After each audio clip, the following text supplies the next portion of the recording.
عليه وسلم الكيس من دان نفسه وعمل لما بعد الموت صدق رسول الله صلى الله عليه وسلم. கண்மணி நாயகம் ஸல்லல்லாஹு அலைஹி வஸல்லம் அவர்கள் கூறினார்கள், அல் கையிசு புத்திசாலி ஆகிறவன். பெருமானார் ஸல்லல்லாஹு அலைஹி வஸல்லம் அவர்கள் யார் அறிவாளி என்பதை வெறும் ஒரு அரைவரையிலே அறிவாளியிற்கான வரை விளக்கணத்தை அறிவாளியிற்கான ஒட்டுருக்கத்தை பெருமானார் ஸல்லல்லாஹு அலைஹி வஸல்லம் அவர்கள் அரைவரையிலே சொல்லி இருப்பார்கள். நாம் யாரை அறிவாளி என்று நினைக்கிறோம்? யார் பெரிய பணம் காசுகளை சம்பாதிக்கிறார்களோ, பெரிய வீடு வாசல் என்று கட்டுகிறார்களோ, கார் பங்களா என்று யார் வாழ்கிறார்களோ, சின்ன வயசுலேயே யார் வீடு கட்டிட்டாங்களோ அவர் தானே புத்திசாலி. உழைச்சிக்க தெரிஞ்ச மனுஷர் அவர் நல்ல புத்திசாலியா இருக்கிறாரு. பாருங்க, 25 வயசுலேயே லட்சமா சம்பாதிக்கிறாரு அப்படின்னு நல்ல பணம் சம்பாதிக்கிறவங்கள புத்திசாலி நம்ம நினைக்கிறோம். பெருமானார் ஸல்லல்லாஹு அலைஹி வஸல்லம் சொன்னார்கள், அல் கையிசு அறிவாளி ஆகிறவன், புத்திசாலி ஆகிறவன் யார் தெரியுமா? மன் தான நஃப்ஸஹு தன்னுடைய மனோ இச்சையை தன் ஆசைகளை கட்டுப்படுத்தி வஅமில லிமா பஅதல் மௌத் மௌத்திற்கு பிறகுள்ள வாழ்விற்காக எவன் அமல் செய்கிறானோ அவன் தான் அறிவாளி என்று கண்மணி நாயகம் ஸல்லல்லாஹு அலைஹி வஸல்லம் அவர்கள் கூறினார்கள். சங்கைக்குரிய அல்லாஹ்வின் நல்லடியார்களே, நாம் இந்த அடிப்படையில் பார்க்கும் பொழுது அறிவாளியாக இருக்கிறோமா முட்டாளாக இருக்கிறோமா என்பதை சற்று சிந்தித்து பார்க்க வேண்டும். இவ்வுலகிற்காக வாழ்கிறோமா மறு உலகிற்காக வாழ்கிறோமா? நம்முடைய மனோ இச்சையினுடைய பேச்சை நம் நஃப்ஸுடைய பேச்சை கேட்கிறோமா அல்லது அதனுடைய பேச்சிற்கு மாறு செய்கிறோமா? நம்மளுடைய நஃப்ஸு ஒன்று சொல்கிறது, இப்படி செய், இப்படி போ, இந்த இதை வாங்கி சாப்பிட்டு நஃப்ஸு சொல்லுது. உடனே நம்ம என்ன செய்யறோம்? நஃப்ஸுடைய பேச்ச உடனே சரி கேட்டுக்கிறோம். அது ஒண்ணு சொன்னா இந்த அந்நிய பெண்ணை பார் அப்படின்னு சொல்லுது, உடனே தலையை தூக்கிறோம். இந்த ஜிலேபியை வாங்கி சாப்பிடுன்னு சொல்லுது, உடனே என்னை தான் சொல்றேன். எல்லாருடைய நிலையும் என்று அப்படிதான் இருக்கிறது. நஃப்ஸு ஒண்ணு சொன்னா உடனே கேட்டுரும். எது நஃப்ஸு? அல்லா மாதிரி. அல்லாஹ்வே குர்ஆன்ல கேக்குறான், அப்புறம் ஐத மனிதகத இலாஹு வவா. நபியே, தன் நஃப்ஸையே ரப்பாக ஆக்கி கொண்டவனை நீங்கள் பார்த்தீர்களா? தன் மனம் என்னவெல்லாம் சொல்லுகிறதோ எல்லாத்தையும் கேட்கும். நஃப்ஸு ஒண்ணு சொல்லுச்சுன்னா உடனே கேட்டுறான். நஃப்ஸை ரப்பாக ஆக்கி விட்டான். ரப்புடைய பேச்சை தான் கேட்கணும், அல்லாஹ்வுடைய பேச்சை தான் கேட்கணும். ஆனா மனுஷனுக்கு யார் பேச்சை கேட்கறான்? அல்லாஹ் பேச்சை கேட்கறத விட நஃப்ஸுடைய பேச்சை கேட்கறான்.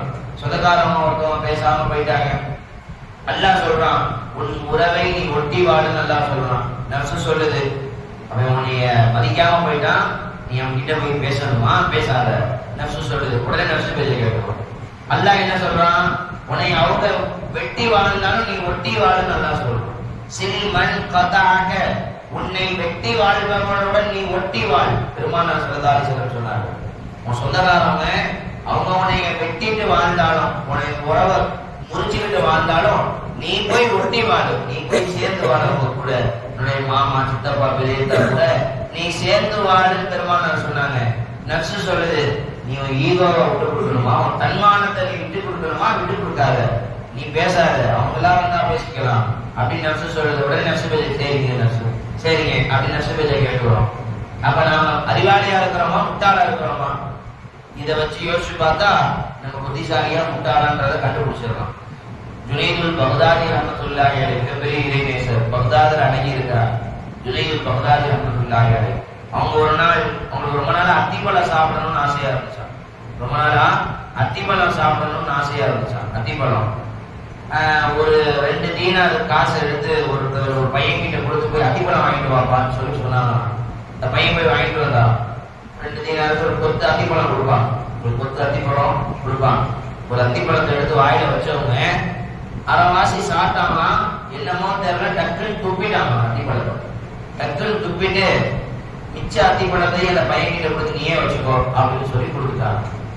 அந்த மனிதருக்கு ஒரே வருத்தம், என்னடா நம்ம எதுவும் தப்பா வாங்கிட்டு வந்துட்டோமா, நம்ம ஏதாச்சும் தப்பா வாங்கிட்டு வந்துட்டோமா, எதனால துப்பிட்டாங்க, நம்ம மேல ஏதோ இவங்களுக்கு கோபமா, நம்ம மேல எதுவும் வருத்தமா, இல்ல நம்ம வாங்கிட்டு வந்தது சரியா இல்லையா?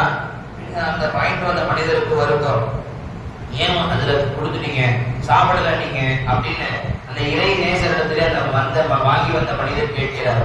அதுக்கு அவங்க சொன்னாங்க, என் நர்ஸ் ரொம்ப நாளா இந்த அத்திப்பழத்தை சாப்பிடணும் தூண்டிக்கிட்டே இருந்துச்சு. நான் ரொம்ப நாளா அதனுடைய பேச்சை கேட்காமலேயே இருந்தேன். இன்னைக்கு என் நர்ஸே என்னை மிதிச்சிருச்சு. என் நர்ஸுடைய பேச்சை கேட்டு நான் அத்திப்பழத்தை வாங்கி சாப்பிட்டேன். என் நர்ஸுடைய பேச்சை கேட்டு நான் அத்திப்பழத்தை வாங்கி சாப்பிட்டேன். என் நர்ஸினுடைய பேச்சை காலி கீழே போட்டு மிதிக்கணுன்றதுக்காக நான் துப்பிட்டு உன்கிட்ட கொடுத்துட்டேன் அப்படின்னு சொன்னான்.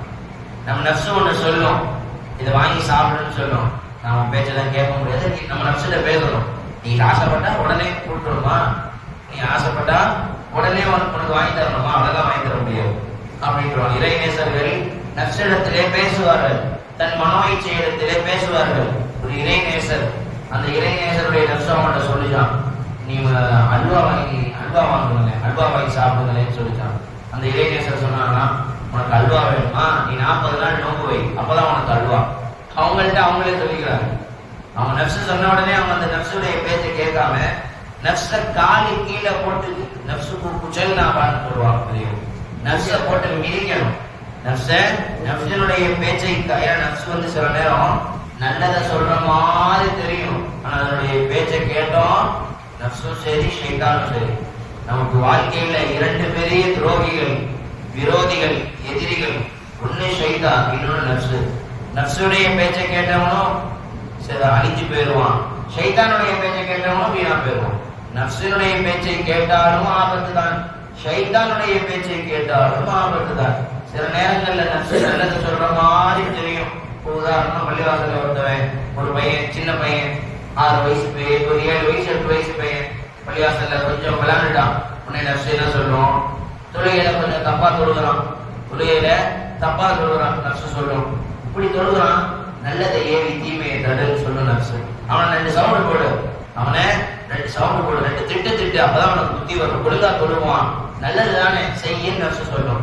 நர்ஸுடைய பேச்சை கேட்கிறோம், அவனை போய் 4 திட்டுறோம். இப்ப என்ன ஆகும், அதோட அந்த பையன் தொழுக வர மாட்டான். இப்ப வாழ்நாள் முழுக்க 50 வருஷமோ 60 வருஷமோ தொழுதாத பாவம் திட்ட உனக்கு சேர்ந்துடும், திட்ட அந்த மனிதருக்கு சேர்ந்துடும். அப்ப சில நேரம் நர்ஸ் நல்லதை ஏவற மாதிரி இருக்கும், அது பேச்சை கேட்டோம் ஆபத்து. அப்ப நர்ஸுடைய பேச்சை கேட்காம என்ன செய்யணும், நம்ம யோசிக்கணும். சின்ன பையன், 7 வயசு பையன், சின்ன பையனா அப்படிதான் இருப்பான். நாமெல்லாம் சின்ன வயசுல தொழுத கூட வந்திருக்க மாட்டோம். நாம சின்ன வயசுல பள்ளிவாசல் கூட வந்திருக்க மாட்டோம். இந்த பையன் தொழுத வந்திருக்கானே, பாவம் தெரியாம தொழுதுட்டான். அன்பா பாசமா கூட்டிட்டு போய், தம்பி இப்படி தொழுகணுமா கண்ணு, இப்படி தொழுகணுமா தம்பி அப்படின்னு அன்பா சொல்லணும். அப்படின்னு அன்பா சொல்றத நம்மளுடைய நர்ஸ் சொல்லாது. நர்ஸ் என்ன சொல்றோம், நல்ல 2 திட்டு, ஒரு அடியை போடு, அவன் புத்தி வர மாதிரி சொல்லு நர்ஸ் சொல்லும். நர்ஸ் வேலை கேட்டோம், முடிஞ்சு போச்சு. நர்ஸ் சில நேரம் நல்லதை சொல்ற மாதிரி சொல்லும், ஆனா அது பேச்சை கேட்டோம் ஆபத்து. சில நேரம் நர்ஸ் நல்லதை ஏவுவதை போல ஏவும், நல்லது தானே அப்படியே செய் அப்படின்னு சொல்ல நர்ஸ், பேச்சை கேட்டோம் தொலைஞ்சோம். சங்கைக்குரிய அல்லாஹ்வின் நல்லடியார்களே, நம்முடைய நர்ஸிடத்திலே நாம் பேச வேண்டும். நம்மளுடைய நர்ஸ் ஒன்றை ஏவுகிறது என்றால், பள்ளிவாசல்ல கடையில உட்கார்ந்துருப்போம், டிவி பார்த்துட்டு உட்கார்ந்துருப்போம், வீட்டுல செல்போன் பார்த்துட்டு உட்கார்ந்துருப்போம், வாங்க சொல்லுவாங்க, நர்ஸ் சொல்லும் பார்த்துக்கலாம், அப்புறம் தொழுதுக்கலாம் அப்படின்னு நர்ஸ் சொல்லும், அப்புறம் தொழுதுக்கலாம், அப்புறம் பார்த்துக்கலாம் நர்ஸ் சொல்றோம். நர்ஸ் பேச்சை கேட்கக்கூடாது. உன் பேச்ச நான் கேட்கணுமா, நீ என் ரப்பா, என்னுடைய அல்லாஹ் என்னுடைய ரப்பா, நீ என் ரப்பு இல்ல, அல்லாஹ் தான் என் ரப்பு. என் அல்லாஹ் தொழுக கூப்பிடுறான், நீ டிவி பாருன்னு சொல்ற, உன் பேச்சை கேட்க முடியாது. நர்ஸ் பேச்சை காலி கீழே போட்டு மிதிச்சுட்டு எட்டு பள்ளியாத்துக்கு வரும். இதுதான் நர்ஸை மிதிப்பது, இதுதான் நர்ஸுடைய பேச்சிற்கு மாறு செய்வது, இதுதான் நர்ஸை அர்ப்பணம் செய்வது. இவன் தான் அறிவாளி, இவன் தான் புத்திசாலி. அல்லாஹ் தஆலா நம் அனைவர்களையும் புத்திசாலிகளாக அறிவாளிகளாக ஆக்கி அருள் புரிவானாக. ஆமீன். நர்ஸை காலி கீழே போட்டு மிதிக்கக்கூடிய நன்மக்களாக வழிமார்களாக நம்மை ஆக்கி அருள் புரிவானாக. சுப்ஹானல்லாஹி வ பிஹம்திஹி, சுப்ஹானல்லாஹி வ பிஹம்திஹி, வ நஷ்ஹது அன் லா இலாஹா இல்லா அன்த, அஸ்தக்ஃபிருக வ அத்தூபு இலைக். சுப்ஹான ரப்பிக ரப்பில் இஸ்ஸத்தி அம்மா யசிஃபூன், வ ஸலாமுன் அலல் முர்ஸலீன், வல்ஹம்துலில்லாஹி ரப்பில் ஆலமீன்.